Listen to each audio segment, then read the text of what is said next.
Bonjour à toutes, aujourd'hui je vais vous présenter le tutoriel, mon premier sur le nail art de cette semaine qui est donc sur le thème des papillons puisque c'est bientôt, c'est le printemps. Donc ce nail art se réalise avec très peu de matériel, il vous suffit d'avoir un pinceau plat, un pinceau fin et 4 peintures acryliques. Alors tout d'abord le one stroke qui va nous servir à réaliser les ailes des papillons. Donc pour cela je trempe chacune des pointes de mon pinceau plat dans chaque couleur pour réaliser le dégradé. Donc je n'hésite pas à faire de légers zigzags pour bien mélanger les couleurs et donc faire un joli dégradé. Donc ensuite je fais comme pour une fleur deux pétales, donc une grosse pétale pour l'aile du haut et une plus petite pour l'aile du bas. Alors c'est pas grave si les ailes sont pas très jolies puisque finalement on va repasser 2 à 3 fois pour avoir une couleur bien opaque. Et on va faire par la suite donc les contours du papillon. Donc si c'est pas super parfait, c'est pas grave. Donc ici je réalise donc le troisième passage pardon, des ailes. Donc là la couleur est beaucoup plus intense. Donc attention au vernis que vous mettez en dessous parce que finalement moi je voulais du rose foncé et j'ai obtenu un mélange rouge. Donc là, la deuxième étape, c'est de réaliser donc les contours des ailes. Alors pour cela, j'utilise un liner très fin et de la peinture noire assez diluée, puisque plus elle est diluée, plus il y en aura moins, on va dire, sur le pinceau, ce qui sera plus facile pour faire des traits très fins. Donc on n'hésite pas à essuyer un peu son pinceau pour ne pas avoir trop de peinture dessus.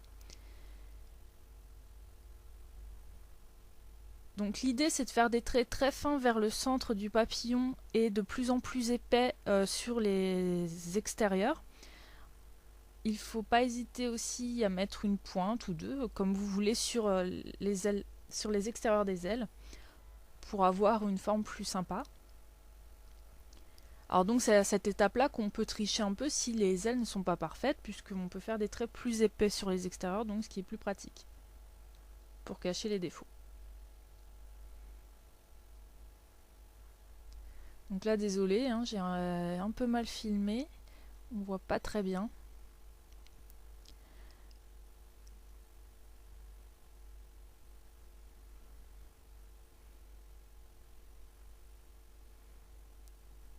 Donc ensuite, l'idée c'est de faire un espèce de petit décor à l'intérieur qui donnera plus de profondeur aux ailes du papillon.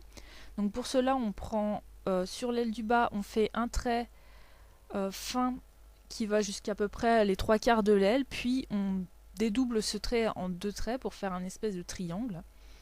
On fait la même chose sur l'aile supérieure, par contre on fait 3 fois ce même motif. Alors là on voit pas très bien, n'hésitez pas à regarder les photos pour avoir une meilleure idée de ce qu'il faut faire. Ensuite on va réaliser donc le corps et les antennes de ce papillon. Alors pour cela, on va utiliser un dotting tool. Si vous n'en avez pas, n'hésitez pas à utiliser une tête d'épingle ou un cure-dent, ça marche très bien. Alors selon l'outil que vous utilisez, diluez plus ou moins la peinture, parce que plus la peinture est diluée, plus vous ferez des traits fins. Des points fins, pardon, des traits. Par contre là, j'ai un peu trop dilué, comme vous pouvez le voir, ma peinture n'adhère pas trop au vernis. Bon, c'est pas grave, j'ai dû repasser 2-3 fois. Donc ensuite, pour les antennes, on reprend notre liner et on fait deux petits arcs de cercle, on va dire, pour représenter les antennes. Et ensuite, on reprend notre dotting tool pour faire des petits points aux extrémités de ces antennes. Alors, on va finir le détail des ailes. Pour cela, on va utiliser de la peinture acrylique blanche qui va nous servir à réaliser des petits points sur le contour noir en fait qu'on a fait au début. C'est pourquoi il fallait le faire un peu épais. Donc là, ça va encore donner encore plus de relief au papillon. Donc les points sont censés être plus épais, plus larges à l'endroit où on a fait la pointe et devenir de moins en moins large. Alors je vous rassure, je ne vais pas aussi vite d'habitude, hein, c'est la vidéo est bien sûr accélérée, sinon ça prendrait beaucoup trop de temps.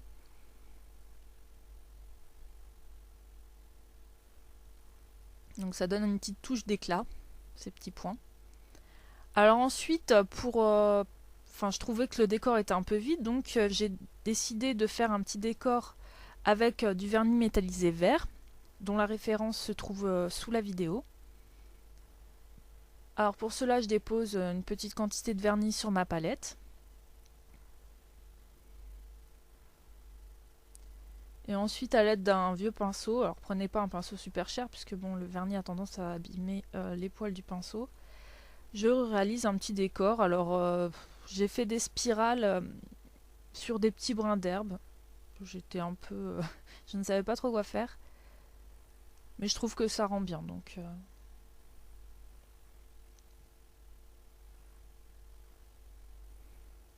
Alors surtout, quand vous avez fini avec le vernis, il faut absolument bien nettoyer votre pinceau. Alors au dissolvant ou à l'acétone pur, hein. Faut vraiment y aller à fond parce que s'il reste du vernis, après votre pinceau est inutilisable. C'est la raison pour laquelle il ne faut pas utiliser un pinceau super cher parce que bon, si votre pinceau devient de plus en plus difficile à manier, ça ne sert à rien. Et donc enfin, les petits détails en plus. Donc ici, ça sera un strass rouge que je vais placer au centre de mon papillon. Comme ça va cacher les défauts si le one stroke a été mal fait à ce niveau-là. Et puis de toute façon, je suis trop fan de paillettes et de strass, donc j'étais obligée de mettre un strass au moins. Donc pour ça, on met une goutte de top coat à l'endroit désiré, puis à l'aide d'un cure-dent qu'on trempe un peu dans le top coat, on prend notre strass et on le place où il y avait la goutte de top coat. Et enfin, le dernier détail, donc bien sûr une couche de top coat qui recouvre bien tout, dont le strass pour pas qu'il s'accroche un peu partout. Et voilà le résultat. Donc j'espère que cette vidéo vous a plu.